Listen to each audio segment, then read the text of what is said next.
Hello students, welcome to a class of Conversation English. The topic for today's class is communicating with guests with industry terminology. Here the focus will be on travel and tourism sector. Dear students, when we work in a client facing environment, that is when we work in a job where we have to interact with customers, we are expected to be aware of the various terms, concepts, jargons, acronyms, etc. of that particular industry. Please note that customers will like your service only when you have a good understanding and knowledge of the industry. Dear students, the lesson objective for today's class is at the end of this class you should be able to explain the industry terminologies, vocabulary and phrases that are commonly used in English language in travel and tourism sector. So students, there are certain common terms and phrases which are used in different sectors. Travel and tourism sector has its own set of terms and terminologies which anyone who is working in this sector is expected to know. And so today in this class we will be learning what are these terminologies which if we work in travel and tourism sector we are expected to know. Now first of all, before starting this class, let us understand why we are supposed to be knowing the different terminologies used in a sector. Imagine you have a HP laptop. Your laptop is not working. It is like the problem is like whenever you switch on your laptop it starts and then it switches off. Now this is a problem due to the motherboard of this laptop. There is possibility that the motherboard got damaged. Now imagine you call the customer care executive of HP and you explain the problem to him and then you say that I think this is a problem of the motherboard. Imagine a scenario where the executive doesn't know what a motherboard is and he asks you back what is a motherboard. So how will you feel? It is like you'll be very angry with the service of the HP executive and you will feel like not giving your laptop for repair. So students, when you are interacting with customers, so customers will ask you different questions and they may use different terminologies. So as you are at the support end of the company, so you are expected to know all the terms used by the customers.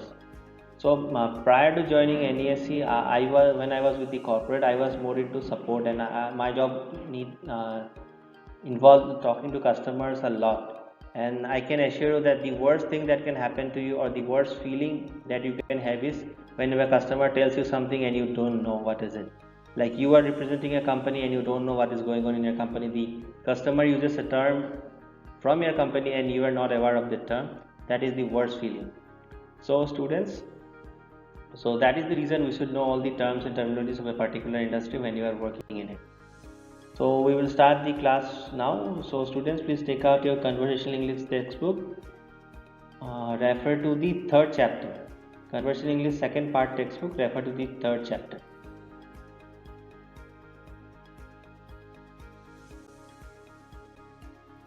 Dear students, now first of all let us understand what is travel tourism sector. So travel and tourism sector is basically it is when people travel away from where they live for reasons of business, leisure or recreation for not more than a year before they come home. Lots of businesses work together to provide goods and services for tourists. So travel and tourism is like you are traveling for maybe for business or you are traveling for some recreation or just for vacation. Suppose we all stay in Guwahati and suppose we go to some place for suppose we all go to Goa from NESC. Okay, so it can be a study visit, study tour along with vacation or leisure. Similarly, it can be some work-related tour to Goa. But the thing is, the tour cannot last more than a year, and within 1 year you are supposed to return back. Now, in travel and tourism sector, there are several things which are associated. There are hotels, there are airlines, railways, then referral tour operators, buses, cars, and restaurants. So all these combine together to form the travel and tourism sector.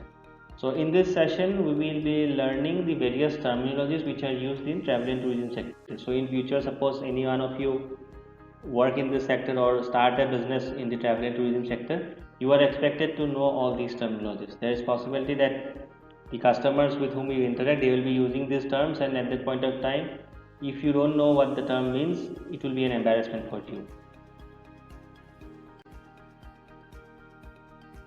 Dear students, now let us start with the terminologies. The first one is ad hoc tour. Ad hoc tour is a package travel product provided by an operator as a one-time occurrence. Example, a tour to Kaziranga. Now imagine you are from Delhi and you book a tour to Northeast. So you want to see the northeastern part of India. So you contact a travel tour operator and you book a tour to Northeast, wherein you visit, you get an opportunity to see Kaziranga. Sorry, you get an opportunity to see Guwahati, then Shillong, then different some place in Meghalaya, some place in Manipur, like that. So that is the package. Now after you come to Guwahati, the tour operator gives you an additional offer wherein you get a chance to visit Kaziranga. So originally Kaziranga, the plan of Kaziranga was not in the original plan, but after you come for the tour, they give you an additional offer wherein apart from seeing Guwahati, Shillong and other places, you also get a chance to visit Kaziranga. So this is an ad hoc tour. The next term is a la carte. The word relates to a menu or a section of a menu having dishes listed separately and individually priced. For example, a grilled chicken breast a la carte would be served without any sort of rice, potatoes, or vegetables with it. So, a la carte is basically a individual dish. Suppose you say a la carte chicken, so what you get is only chicken. You don't get additional side things with him. Like you don't get. Suppose you go to a restaurant and you uh, want to buy a la carte chicken, so what you will get is you will only get the chicken dish. You will not get chapatis or rice with it. Similarly, if you buy a la carte fish, you will get only fish. You will not get any other thing with it. You will not get any juices or drinks, or you will not get any bread or rice like that. So a la carte is like individual item. The next term is attraction. Attraction is a natural or man-made facility, location or activity which offers items of specific interest that provides entertainment, education, enlightenment and experiences that encourages visitation, attracts tourists and promotes tourism. So students, please look at this image here. It is from Universal Studios Singapore. Look at the people here. They are our trainers who had visited this place in Singapore when during their training period. So attraction is basically it can be a natural or man-made facility wherein people visit to spend time. So in Singapore there is a place known as Sentosa Island. So in that island there it's a man-made attraction wherein you get Universal Studios. Then there are different kinds of rides for kids. Then there is a sea aquarium. Then there are different places of entertainment there. So attraction is basically something wherein people can go enjoy something, have food, like spend time. So it can be man-made or natural. In Guwahati, if you see, we have some man-made parks like we have this science museum near Khanapara, wherein kids can go and learn or people can go and learn about different things. So it's a man-made property, but it's an attraction where people visit and see. So this is attraction. So suppose if you are working in the tourism sector and some customers tell you, suppose you are working in the tourism sector and they say that you are working in Guwahati and some customers come to tourist visit you and ask that you want to see some attractions in Guwahati. So then you can suggest them places like the Science Museum in Khanapara. It's a man-made attraction. Apart from that, they will have the zoo. So all this is also an attraction. So this what exactly attraction means. Dear students, the next term is all-inclusive tour. Please look at this image here. Paris and Switzerland package. It is mentioned as rupees 1,65,000 per person. And it includes 2 nights stay each at Paris, then other places. Then also it includes a trip to Rhine Falls. Then it includes breakfast, trip to some other places. Then it also provides 24/7 support. So all-inclusive tour is a tour package that provides the guest with transportation, food and beverage service, entertainment and lodging for one price. So it so suppose you buy this package of Paris for 1,65,000. What you will get is like you will get your flight tickets from Guwahati to Paris and return back. from and returning from Paris to Guwahati, then also you get all the lodging facilities wherever hotels whichever hotels you stay in Paris, you get the accommodation, then you get food, and also the local transportation which you need to use in Paris for traveling for here and there, that also will be provided. And also within this package only the tour operator is going to take you to the various attractions in Paris or nearby places which are mentioned in the package. So all inclusive tour like it includes everything, and you just have to pay the money, and you don't have to think about how will I travel from Paris to this place, how will I which are the places I have to see. So everything else will be done by the tour operator. The next term is bed and breakfast. Bed and breakfast is a small lodging establishment that offers accommodation and breakfast to the guests. So nowadays this term B&B is very popular. You might have seen several people mentioning B&B in Facebook also. So B&B is basically a small lodge wherein you can stay at night, and then you also get free complimentary breakfast in the morning. Suppose I have a B&B at my home, so suppose if you want to stay, you can come and stay in my house, which is a B&B restaurant wherein you can stay at night, you can stay in the day also, but you will get only complimentary breakfast. Suppose you want lunch or dinner or some other facility, that is not available. This place is only for sleeping at night, or you can stay in the day also and you get complimentary breakfast. Dear students, the next term is bistro. Bistro is a small casual restaurant that serves fresh eclectic food. Now, what is eclectic food?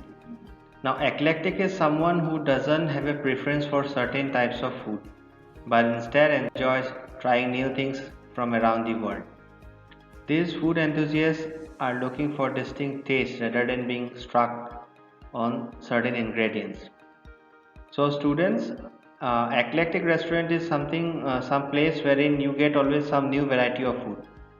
Now, if you say a standard restaurant in Assam, it will be serving the normal Indian dishes, like it might be serving puri sabji, paratha, chapati, then there will be rice meal plates, then there will be chicken curry and other dishes, fish dishes.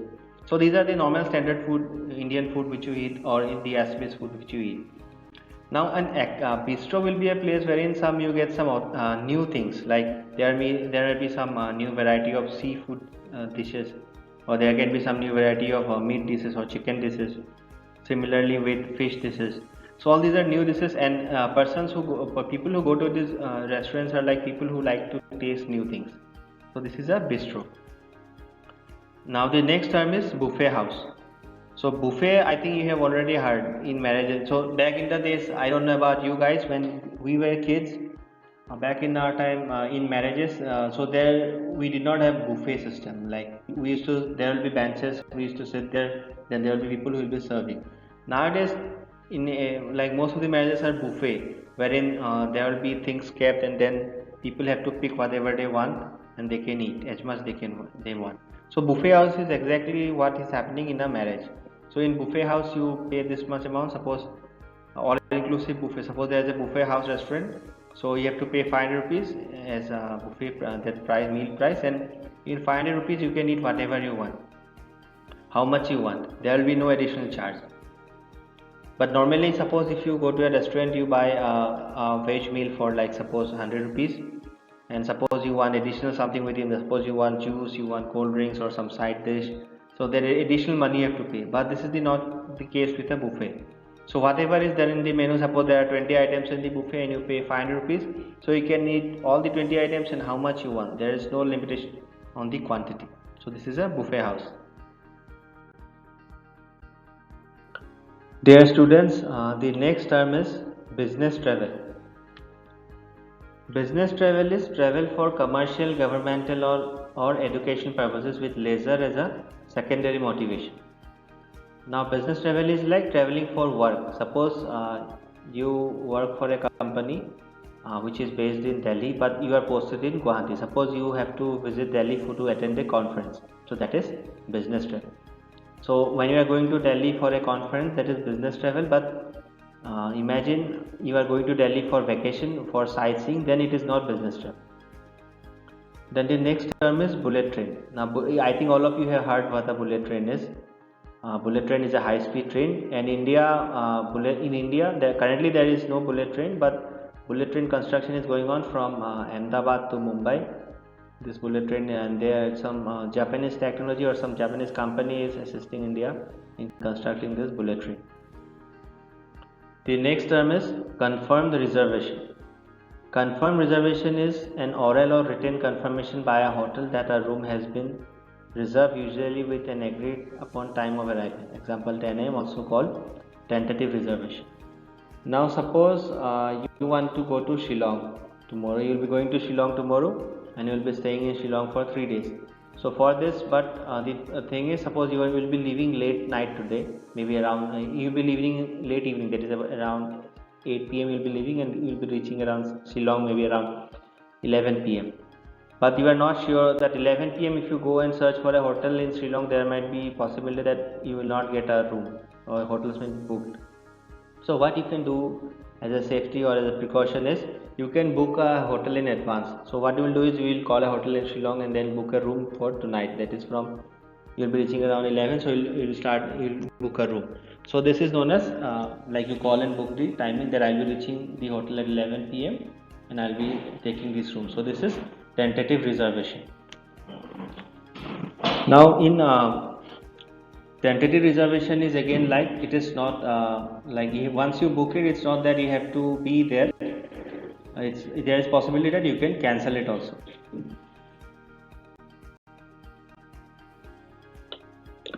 Dear students, the next term is FIT, that is Free Independent Traveler. So this is individual travel in which a tour operator has previously arranged blocks of rooms at various destinations in advance for use by individual travelers. These travelers travel independently, not in a group, usually by rental car or public transportation. So I think I will term this as differently. You might have seen some videos in YouTube wherein people say solo tour to Manali, solo tour to Delhi, solo tour to Bangkok. So free independent travelers are people who are traveling on their alone. They are not traveling in a group. However, they are buying a tour package only.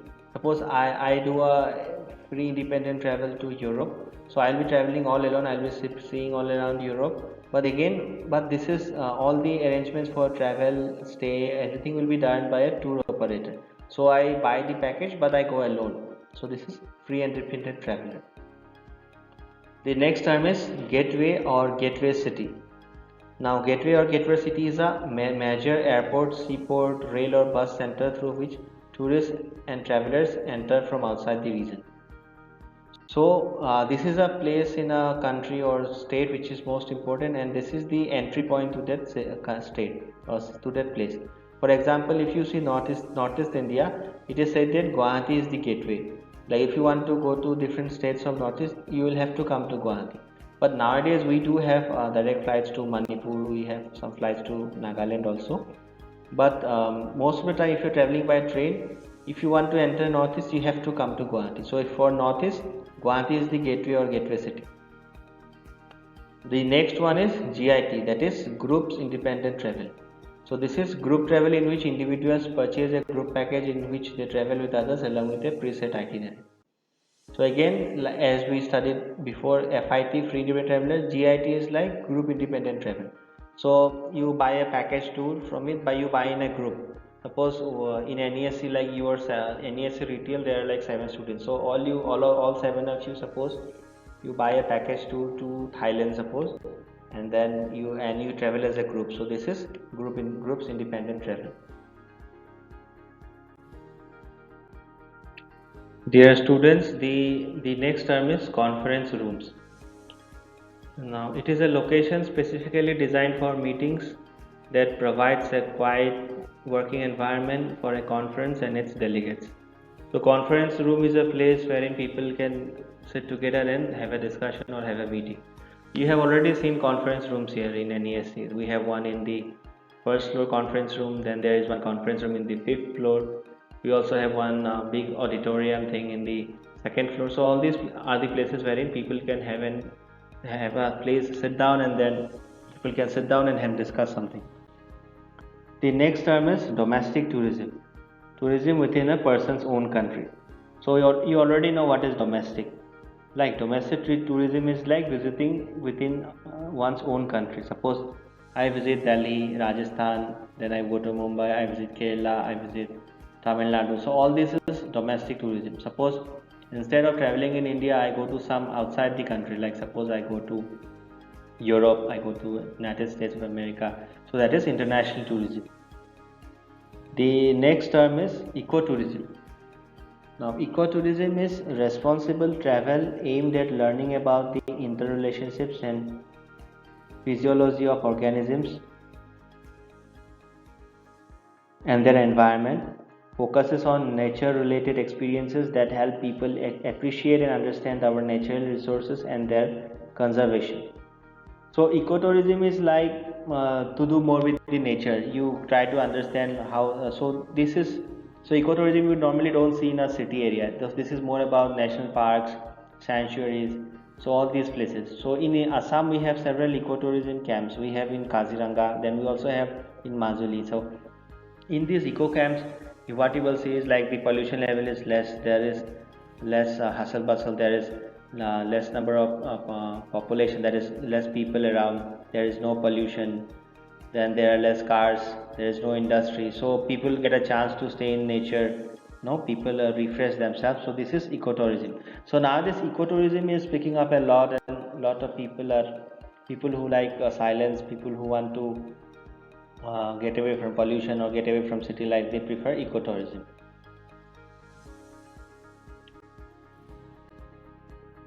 Dear students, the next term is leisure travel. Leisure travel is for recreational, educational, sightseeing, relaxation, and other experiential purposes. So, students, leisure travel is basically when you are traveling for vacation and you are not traveling for work. Suppose you stay in Guwahati and you work in Guwahati, and during the summer vacation you go to Mumbai for sightseeing. So, that is leisure travel. So you are not visiting Mumbai for any work and just for vacation or sightseeing. This is leisure travel. The next term is motor coach. Motor coach is a vehicle used by most tour operators in group tour programs. Amenities include reclining seats, bathrooms, air conditioning, good lighting, and refreshment. So please look at the bus shown here. So motor coach is basically a bus or vehicle wherein people sit and tour around. So this is a bus from London. So it is said that in London there is one open air bus tour wherein, so you can see there is no cover on the top layer. So tourists can sit in this bus, and this bus moves around London and shows you the different places of London, different attractions of London. So this is a motor coach. So tourists can sit here and they can have a very good view of the places in London. So students, with this I am going to complete today's session. Please check this video, read the textbook. So this is basically more of a theoretical topic. There is nothing much to do practical here.